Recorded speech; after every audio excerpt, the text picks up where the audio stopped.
Stressni insonlarga ta'siri qanaqa? U faqatgina bitta insonga ta'sir qilish bilan chegaralanib qoladimi?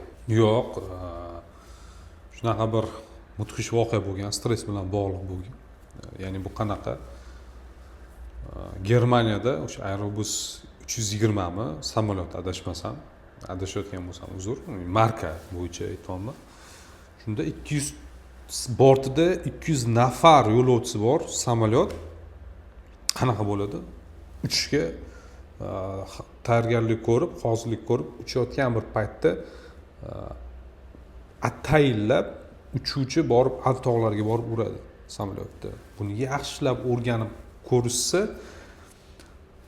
uchuvchi, o'sha bortdagi uchuvchi bir necha marta stressga tushganligi va stressdan to'liq xalos bo'la olmaganligini ko'rishimiz mumkin. Mana shu bilan nima uchun o'sha paytda shunaqa qiziq bir vaziyat bo'ladiki, ya'ni bortda bilamizki, ikkita uchuvchi bo'ladi. Bittasi shu hojatga chiqib ketganda u birdaniga eshikni qulflab oladida, qaytib kira olmaydi. Va shundan keyin shu yana bitta uchuvchi qo'yishadi, ya'ni ikkita emas, 3 ta uchuvchi va bundan oqibatida kimdir misol uchun kerakli joyga chiqadigan bo'lsa, albatta ikkinchisi birinchisini nazorat qilib turadigan holat bo'lgan. Mana shunaqa keyslar bilan.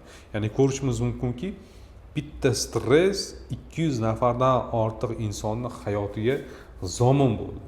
Bu men o'zim Instagramda ham qo'ydim, buni ko'rdingiz. Shuning uchun ham xavfliligini ko'rishimiz mumkin. Stress bir necha minglab oilalarni ajrimiga sabab bo'ladi. Stress hayotdan erta ko'z yumishga sabab bo'ladi. Stress bilan o'ynash bo'lmaydi. Stress bu o'yinchoq narsa emas. Bo'lib ham hozir 20-30 yoshda stressga tushish bu jiddiy narsa. Bu haqiqatda ko'zni ochgan degan tanani, miyani reaksiya berishi. Signal birinchi navbatda signal beradi har doim. Agar biz buni ko'zdan qochiradigan bo'lsak, o'zimizga jabr qilamiz, o'zimizga ziyon qilamiz. O'shaning uchun bu jiddiy kasallik sifatida qaraladi.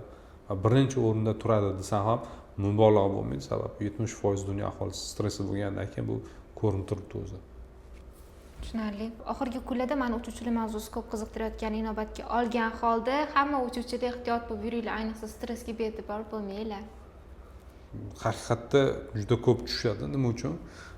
Sababi bitta xonada 30 ta o'quvchi yoki talaba bo'ladigan bo'lsa, 30 xil munosabat deganida kimdir sizni aytganingizni qilmaydi yoki bo'lmasam darsda jim o'tirmaydi va tashkiliy qismdan tashqari o'qituvchi bolani, talabani xulq-atvori bilan ham ishlash kerak-da.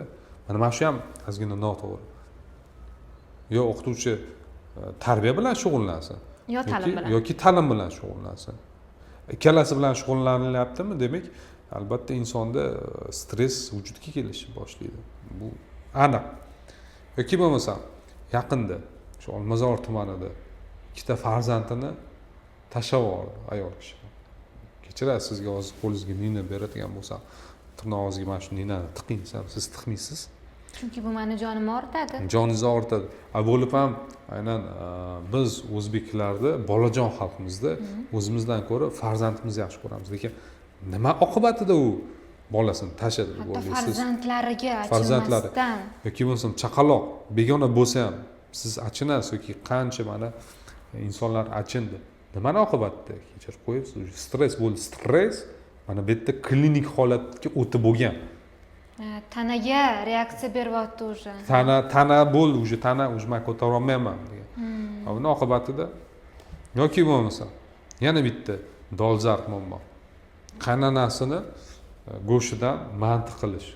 Shatki mantini rasmini qo'yamiz ustoz. Misol uchun-da, manti qilish.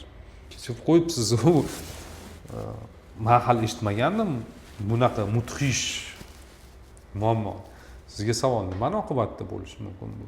Bostirilgan emotsiyalar, hal qilinmagan, yechilmagan masalalar oqibatdagi stress.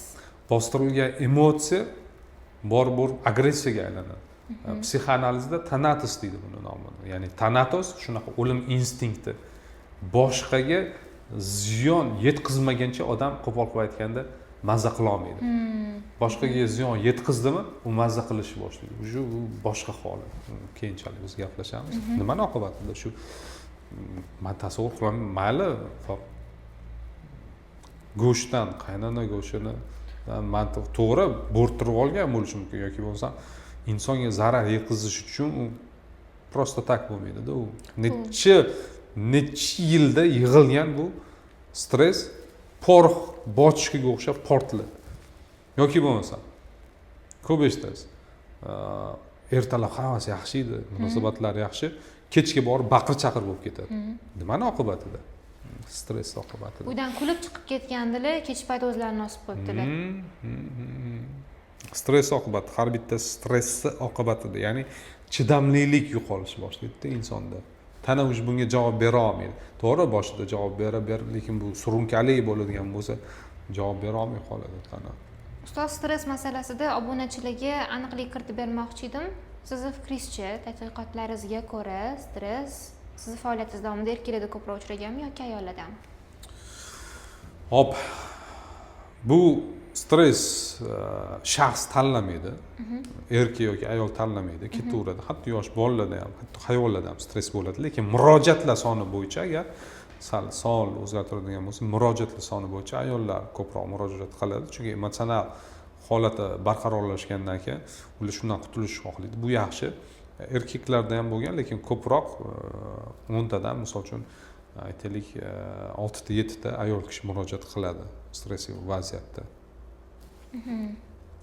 shuni aytishimiz mumkin ho'p yana savol bor menda ho'p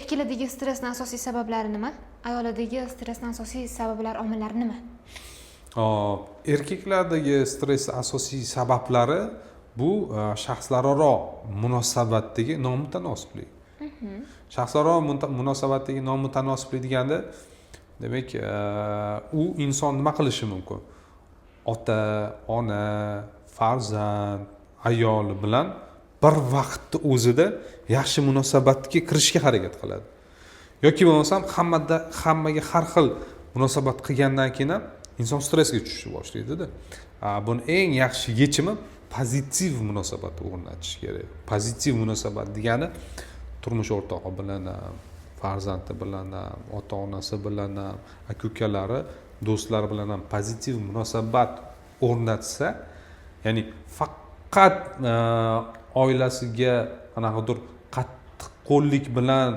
munosabatda bo'lib ko'cha kuydagilarga yaxshi munosabatda bo'lsa ham bu stressga olib keladi tushunyapsiz yoki bo'lmasa yo'q man faqat o'sha o'zim yaxshi aka ukalarimga yoki bo'lmasa ota onamga yaxshi munosabatda bo'lib farzand ayolim qolib ketsin desa ham nomutanosiblik vujudga kelish boshlaydi boyagi 36:6 ga o'xshaydi ya'ni tana harorati ozgina nomutanosib ko'tarilyapti natijada inson tanasi reaksiya bildiradi himoya reaksiyasi himoya bu narsa bilinmasligi mumkin lekin bu aynan izlanishlarda tadqiqotlarda o'zini aksini topgan bekorga emas ya'ni hammaga bir xilda munosabatda bo'lish orqali bo'lib ham pozitiv munosabatda bo'lish orqali stressga tushmaslik mumkin endi ayollarda eng asosiysi ayollarda ular sog'lig'iga jiddiy e'tibor qaratish kerak sababi yaxshi sog'lom zurriyotni vujudga keltirish uchun tug'ruq oldi va tug'ruqdan keyingi jarayonlar bo'yicha ishlash kerak tanani tug'ruqdan oldingi o'sha stressli vaziyatga to'g'ri tayyorlash va tug'ruqdan keyin tana o'z holiga kelgandan keyin uni misol uchun dam berish unga misol uchun borib ozgina miyani shu holatlarda ozgina nima deb aytsak bo'ladi eshitish va rag'batlantirish ko'proq tabiat qo'yniga borish dam olish oddiy usullar bilan ketish mumkin va yana aytishim mumkin erkaklardagi stress asosiy funksiyasi haddan ortiq o'ylov burning out deydi inglizchasiga ya'ni burning out haddan ortiq nimadir ustida o'ylash ham erkaklarda stressga olib kelishi mumkin katta rahmat olib kelishi mumkin emas aniq olib keladi